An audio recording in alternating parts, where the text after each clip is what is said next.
হয়, আজি আমাৰ এই ব্ৰহ্মপুত্ৰ গৰাখহনীয়াৰ কাষত আমাৰ এই ভোলা মন্দিৰটো হৈছে ভকত চাপৰি 17খন গাঁৱৰ মেৰুদণ্ড। সেই মেৰুদণ্ডডাল যেতিয়া বেকা হৈ গৈছে, আমাৰ সকলো জনসাধাৰণে ইয়াত হাহাকাৰ লাগিছে।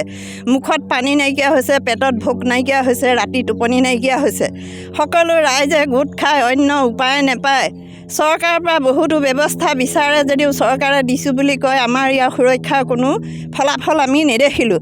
সেয়েহে সকলো আয়তী আৰু সকলো যুৱক সন্থা গোট খাই পেলাই এই মন্দিৰতে ভোলা মন্দিৰতে এভাগী মানুহ নি অৰ্পণ কৰি আমাৰ ভোলা বাবাই ইয়াতে পূজা পাতল কৰি পেলাই তাল খোল মৃদং আয়তীসকলৰ উৰুলিয়ে ইয়াত আমি জয়ধ্বনি দি পেলাই ব্ৰহ্মপুত্ৰ বাবাক স্মৰণ কৰিছোঁ।